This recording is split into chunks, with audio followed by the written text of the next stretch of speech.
Okay, what I wanted to do today is to go in here and show you how I would approach staging this piece, as well as how to get a logo on top of a piece of glass. Okay, so this is a project that one of my I have an animation production team, and this is an actual piece that we're using in here that is going to be a plastic drink for kids. And so it's a little bunny, and then it's got a little top, and then it's got a green liquid in here, and they would be able to take off the top, and then they drink out of it kind of like a straw. That's kind of what this is. Little bunny, little green bunny. Okay, so this is initially set up, but I have some issues with this, the way it's set up. So let's stage it first, and then we'll go in here and manipulate and get our logo on the surface. So the way the student have it set up right now is okay, there's the plastic cap. This is not named, but I assume this is the ground material. And okay, so this is the liquid that's inside of it, plastic cap, and then this is the glass container. So that's what we got. Okay, and so the actual branding, the logo that we're going to be putting on this, all it is solid green. This is the little eyes and nose of the bunny, and then the mask will cut it out.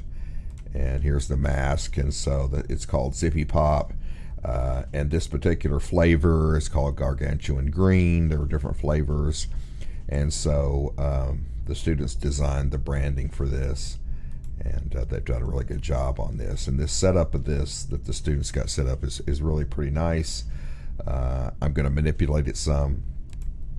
Okay, so the first thing is, let's go to the top and see what's going on. Okay, so this whole thing is turned sideways. I see that happen quite a bit with students. I'm not quite sure why, but when you're looking down on something, this is the front and this is the back, this is the right side, this is the left side, so it's facing the right, which I'm not saying it can't face the right, but normally you stage something, you want it facing the front, and I'm not quite sure why it's kind of kinked a little bit too. So I'm going to go ahead and just select the whole thing, and I'm going to rotate it so it's facing the front, something like that. This is a cyc wall that they created. I'm not too crazy about this cyc wall.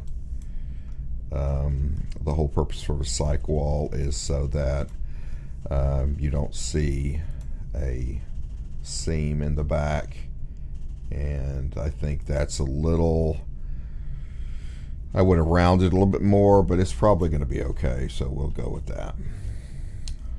Alright, so let's look at the lighting. Got to get the lighting right, so let's look at their lights. So they got two photometric lights, and now of course the lights are not in their correct position for what they had, but I'm going to take this light and move it over here. Now I'm going to go up here and make so that my mouse can only select light, so I don't select anything else, and I want the target to be placed on the object. So we have a light over here, and I'm going to name these. So not naming the lights, it gets confusing when you have multiple lights. Okay, so this is the right light, and they've got a Kelvin setting at 10,000, which is insane. That's beyond human, that's beyond what normal lights do.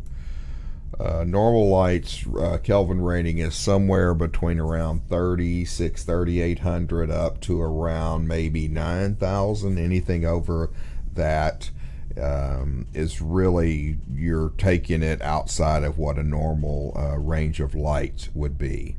And they're doing this to get them more blue, okay, because as it goes high, it gets bluer.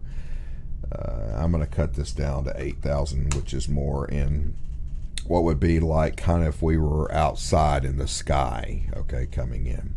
Now let's go over here, and so we're going to right light, and we're going to call this cool. This is our cool light.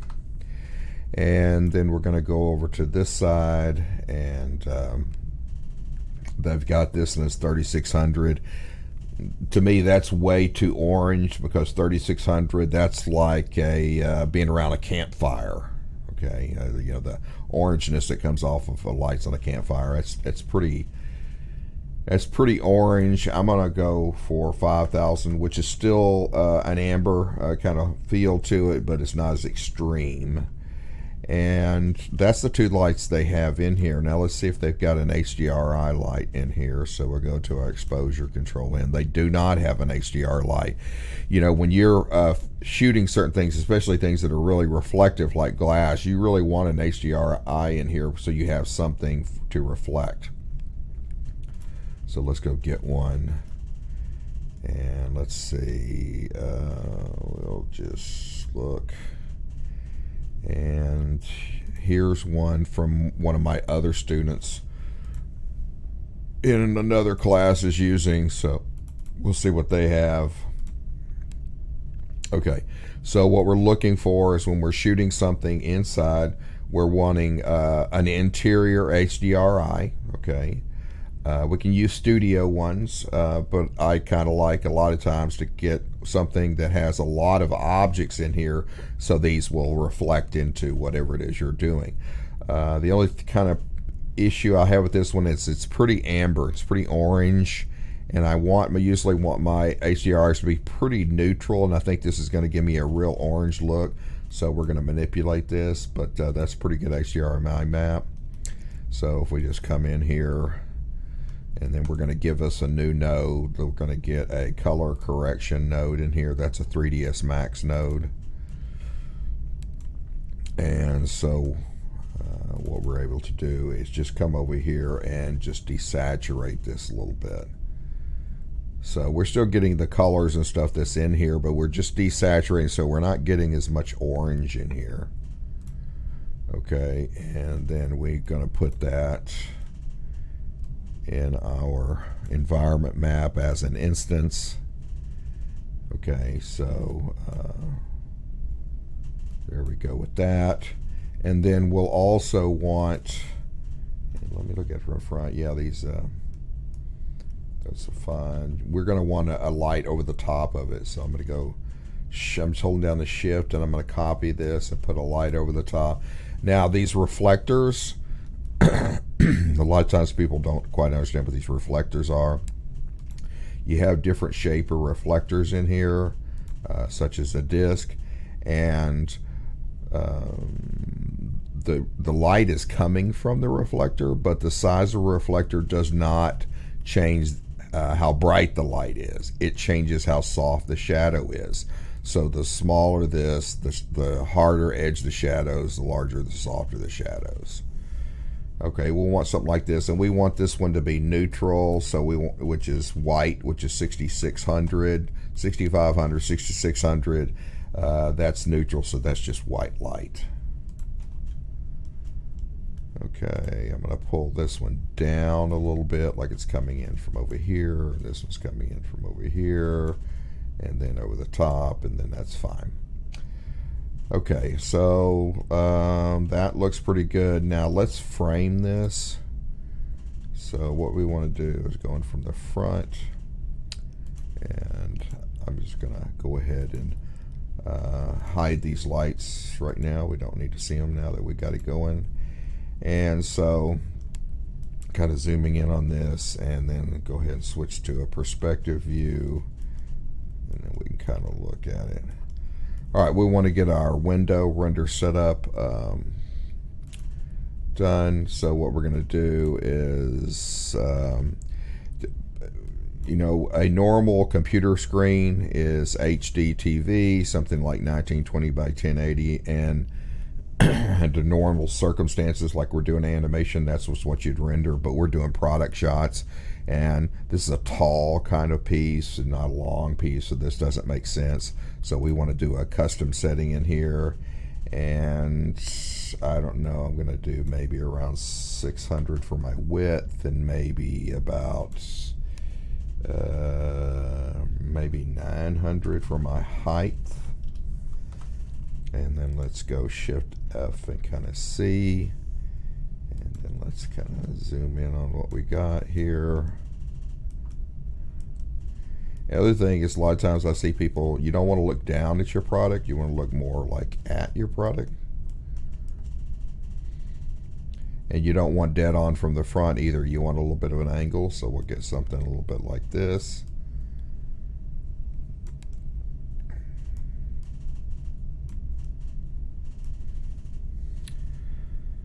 Okay, so now I like that setting, so what I'm going to do is I'm going to go over here to one of these slots, and it doesn't matter which one. I'm going to right click and I'm going to say get current settings, and that'll lock it in where I can come back to that later. If I pick something else, I can come back to it. Okay, let's go ahead and go to our active shade. Okay, and back. And that way we can kind of test it as we go. And we'll click on it right now. It's going to be really blown out right now because I put that HDRI file in there. Okay, but that framing looks pretty good. So let's go ahead. We're going to go and get our light lister. So let's kind of arrange this. And let's put our active shade over here on the left, and then we need to get to our exposure controls, and then the light lister allows us to get to all of our lights and manipulate them.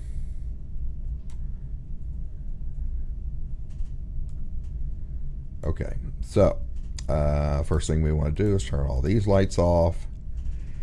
And so all we're doing is having the HDRI file. Okay, we want our physical camera exposure. Okay, now just to understand, this by default this is on, and what this is that when I have a camera, I can set a different exposure for every camera. So instead of setting the exposure, a global exposure here, I can go into each camera and set it, but I'm not going to be needing that. Usually, it's rare occasions I need this, so I'm going to turn this off. And now this global exposure is what's going to control the amount of light that's letting into our camera. When you're using an HDRI image for your lighting, your exposure value is going to be somewhere around 10 to 15, something like that, according to how bright it is. So let's go ahead and just switch this to 10, and you'll see now that's brought it down into a realm. Now, I can make this, brighter, but I'm going to have other lights in the scene, so I don't want my HDR light too bright because I like studio lighting, okay, but we still want this in here, so maybe 11 is pretty good. But the thing that I normally do is I render all my lights out as separate passes, and you really want your lights to be a little hot because you can turn them down in post-processing, but you can never turn them up, so you don't want to get them too dark. Okay, so I think that 10 looks pretty good.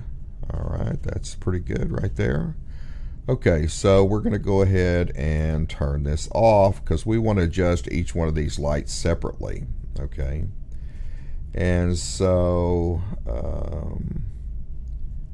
let's see. So this is the where it is. No, it's this. Which one? That's the blue one. Let's name these. I didn't finish naming these. This one is going to be, and I'm going to turn off my active shade to speed this up.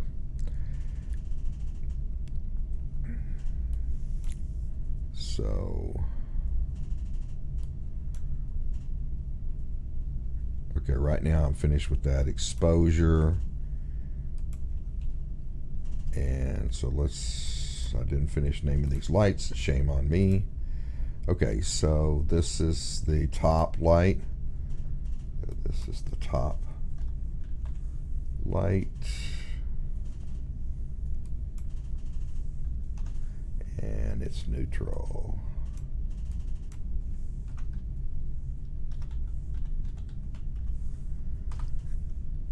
Okay, and this one is my left light, and it's the warm light.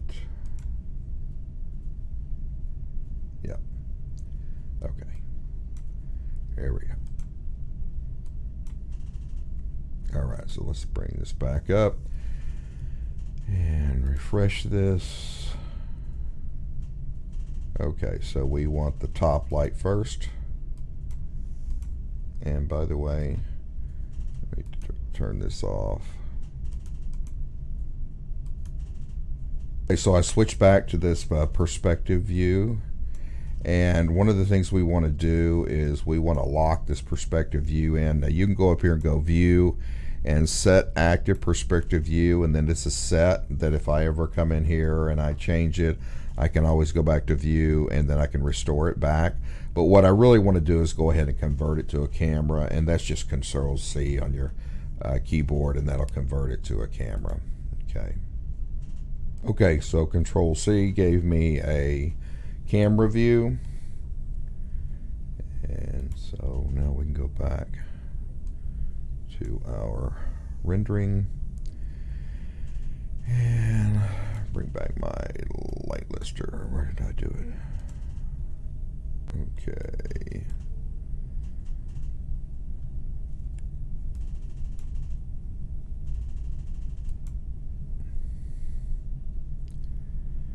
Okay, so I'm going to want this to be a little bit brighter. So I'm going to set this for my intensity at 1500. That's candelas. And then I can adjust here with my dimming or my intensity, and I'm going to bring that up a little bit, maybe something about like that. And that's my top light. Okay, so I can turn that one off. Then I'm going to turn my right light on, which is my, my left light, which is my cool light. My right light, which is my cool light. I'm going to go ahead and set it for 1500. And then I'm going to kick up its intensity, maybe something about like that. Okay, let's turn that one off. And now the left light, which is the warm light.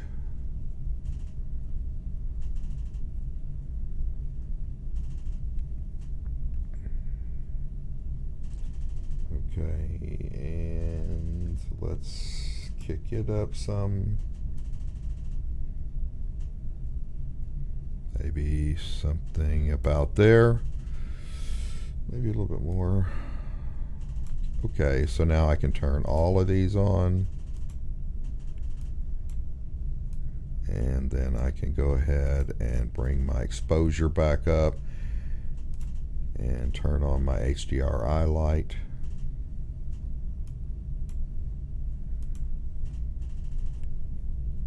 And then there's my scene lit. Okay. Now, like I said before, I normally want everything a little bright, because when I render this out for compositing, post-production, I'll render them all out separate, and then I can turn them down a little bit in there, and that's fine. If you render it dark, then you end up having, if you try to turn it up, you add grain into it. Okay, so this looks pretty good so far. So we're finished with the lighting. Let's go past that. Let's deal with the materials now. And so we'll go in here.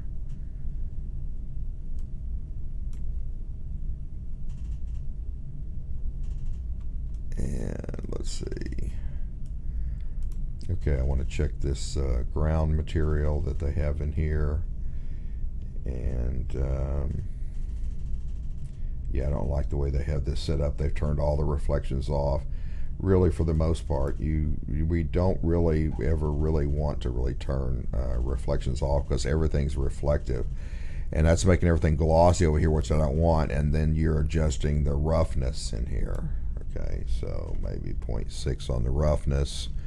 And then it'll get it where it's more matte, because we don't want all those highlights in the background just distracting us. Okay, so the liquid, I see people do this quite often. the color for the liquid is very sensitive. As a matter of fact, let's go in here and turn off the bottle and the cap, and we'll just deal with the liquid itself.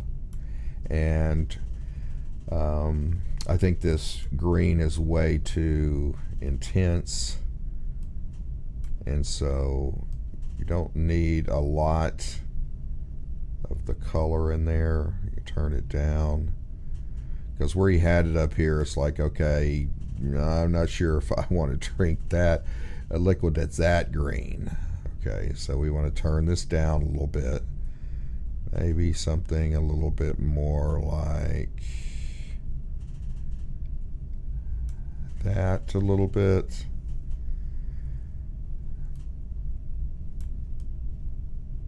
I'm going to bring the saturation down just a little bit. Maybe something like that is a little bit better for the liquid. Okay, and so now let's turn our bottle back on. And what they've done for the bottle, and we're going to do this separate, so we don't need that in here. Okay, for the bottle, this is default. They're just using the default glass for the bottle, which is fine. That's a great place to start.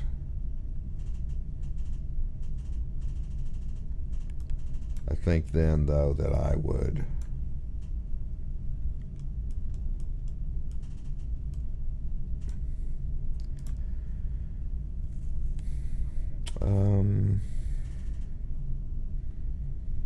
I think it's a little dense, which is the roughness. I think I would bring the roughness down a little bit.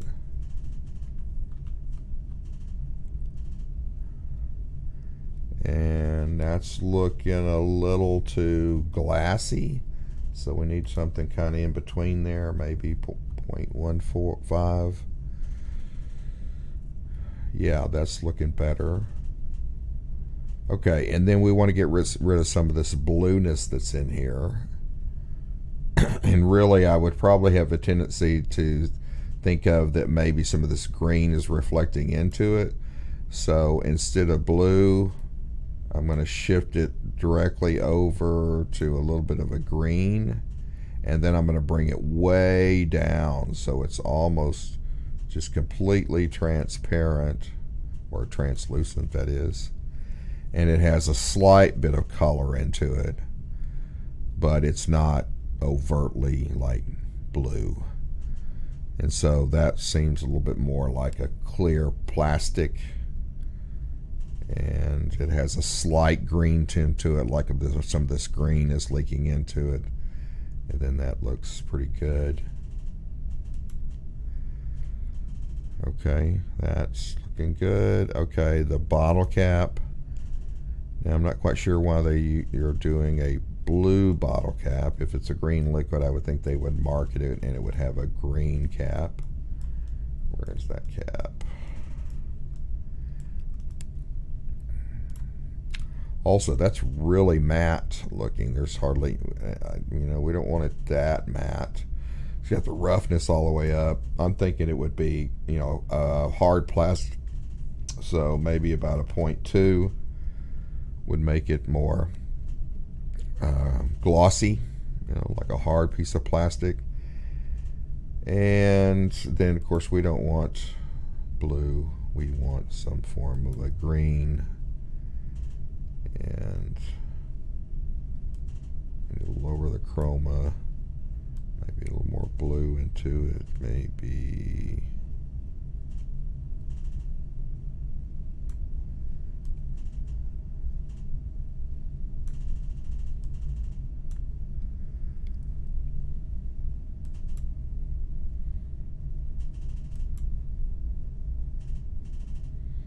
Maybe something like that.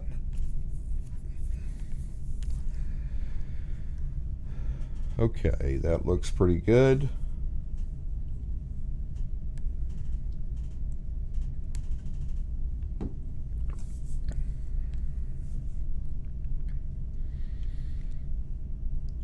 Okay.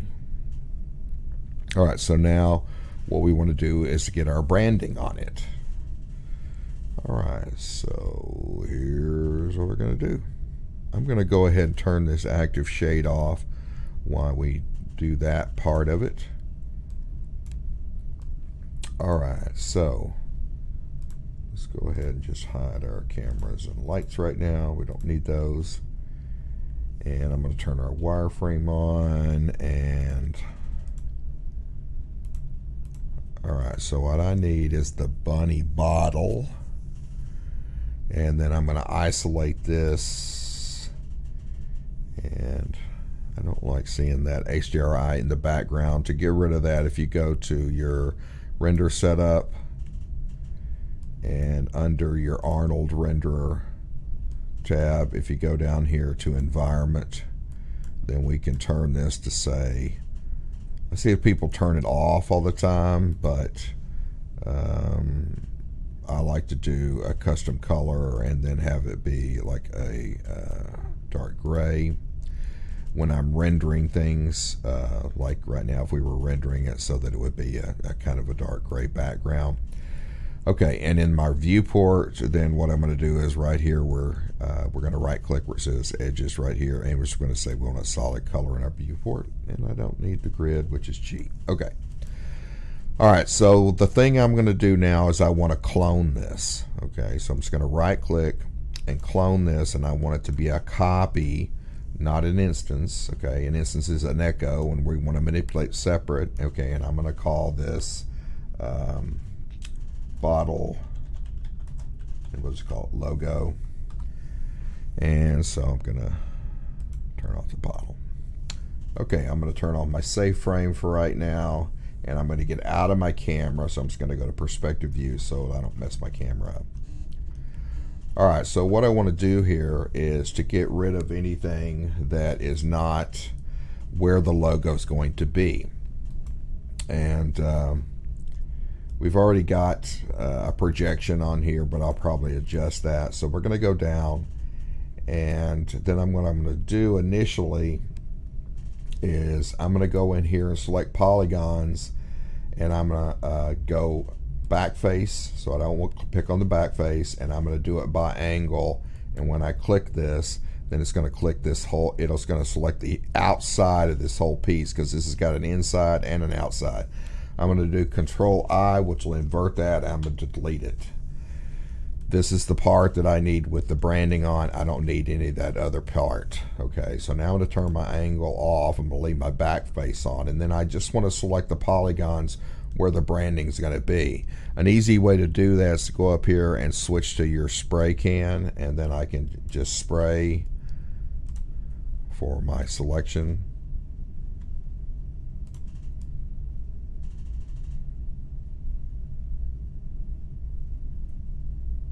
And I don't know exactly where the end of it is. It's okay to get more than what you need, just don't get less than what you need.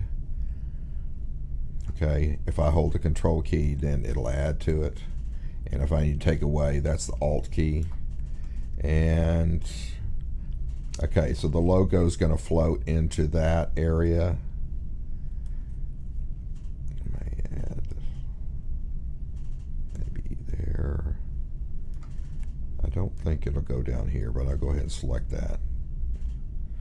Okay, so that's about where the logo is going to be. So Control I will invert that and then delete it. And then I get rid of these.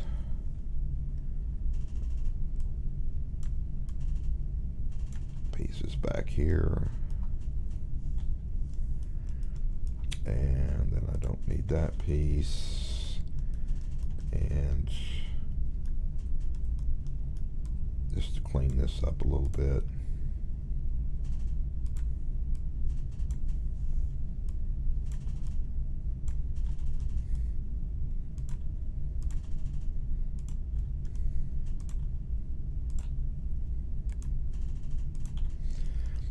Okay, so there's where my logo is going to go. All right, now we can end our isolation now, and so that's going to be in Right now that's right on top of it, so it's going to conflict with it a little bit. So what we want to do is put a push modifier on here. And what a push does is pushes out on a normal axis. Okay, pushes out. Okay, so we only want this out just a little bit. We just want to make sure that it's just not on that surface. So maybe 0.1, 0.2. It's according to what your scale of everything, what that would be. But all that's going to do is just float it off the surface for a little bit. Okay, so we can isolate that again. All right, so we're going to create our own material for this. So we're going to come in here and get a new physical material. And we're just going to call this label.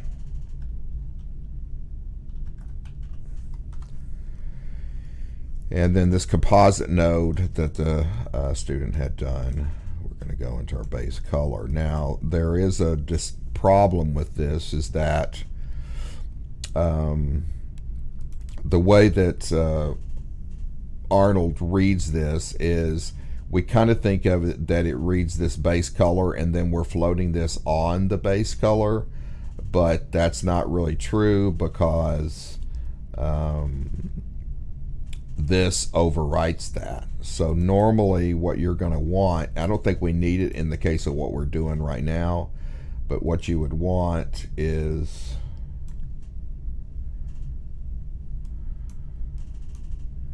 this, and then in layer 1 is where you would dial your color in, and so you would dial in a green or something like that, and then this would fill the surface, and then this would lay on top of it. Now really, because of what we're going to be doing, we're going to be we don't really need this, but that's one of the reasons. If you don't put this layer in here, then it's going to read as black. It just reads, it's like a background. It reads as black and this on top of it, and so you would have a black bottle or something. But we're actually going to be using a cutout map, and so we're not going to need it. But I just wanted to cover that. Okay, so let's go ahead and place this on our object. And really what we want to see is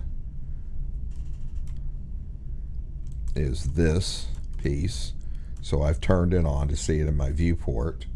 Now on our UVW map, we want to make sure that we do a bitmap fit so we're not stretching our branding in any way.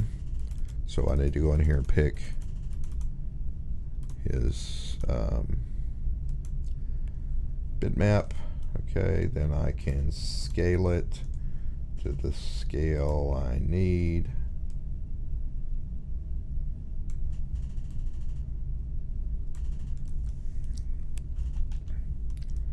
Let's go ahead and move it back a little bit.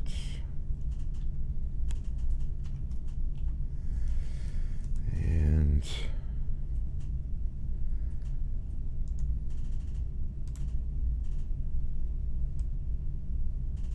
then we got to make sure it's on our piece. So this gargantuan green is still off. Now another thing that we need to make sure that we do is, by default when we're loading a texture in, it's going to tile it. So it's going to give us multiple logos around it. So you want to make sure you always turn off your tiling function. Okay, so we still need to scale this a little bit more. And then kind of place it where we want, which is something like this. Then that looks pretty good. All right, that's going to float on there. So if we click on it, you'll see it on there, but you'll see that that green that we put in the background is showing through there, okay, which is fine. And by fact, we didn't turn our bottle on. And there Alright, so then the magic trick is I'm going to take this mask. By the way this works is black is transparent, white's opaque. Okay. And we put this in our cutout slot right here. So what that's going to do is to cut it out so that only the logo itself is what's going to show, and that green that was around it's going to be transparent, it's going to be gone, and so then there's the logo floating on it. Now another thing that you have to watch, and let's switch to our camera view.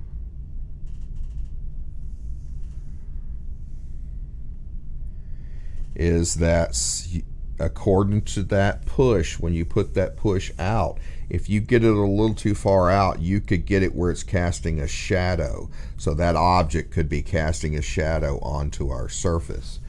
So what we're going to do there is we're going to put on, make sure you've got the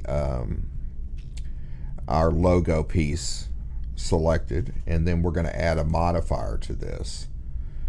Okay, it's an Arnold's Properties modifier. Okay, and this is a modifier that we're used for all different kind of purposes. It allows us to modify certain aspects. Okay, so under our general properties right here, I can click on shadows, and then I can turn off cast shadows. And now this doesn't have the ability to cast shadows. It can still receive shadows, but it won't cast shadows. So if it's a little bit off of that piece of glass, it won't cast a shadow.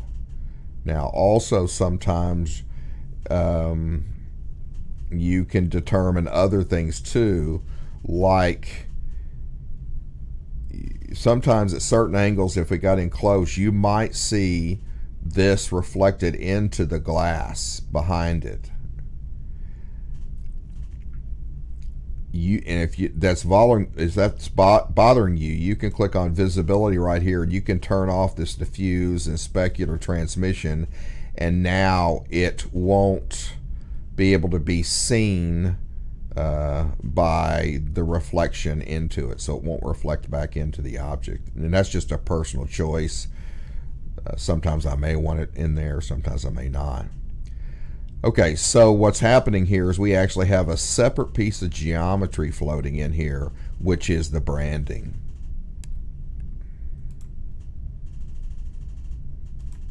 And that's going to be via, because we're doing that cutout map. Okay, so then you're going to come in here, and on this label shader, that's where you're going to determine, you know, how glossy or reflective you want that to be. So we might decide that, you know, it's not extremely glossy, so we're going to put a little bit of roughness to it, so it's not as reflective as the glass and stuff around it, but it's still glossy. And it's, you know, that's probably silk screened on there, and it probably does have a little bit of a gloss to whatever it is in there, so we don't want to go too rough with it. And there we go. And I'm going to go ahead and pause this till this finishes renders, and then we can look at it. Other thing I forgot to mention and do is we need to go into our render setup, and I'm going to kill our active shade real quick. And under your Arnold renderer, when we went down here to this environment, this sample quality right here is the quality of the shadows of the calculation of the HDRI. And so you're going to get a little bit of a graininess if you don't turn this up some. Your range is 0 to 10. I think 5 is usually about as far as where you would normally see any kind of graininess in the shadows cast by the HDRI. So I would turn that up, and then that'll give you the shadowing a little bit better quality. Okay, so we're going to render this, and then I'll pause the video till it gets finished. Okay, so here we are with the final render, and let's just, and we can get in close on this, and so you can see the logo showing up on there just fine. And that's our final setup. So we've got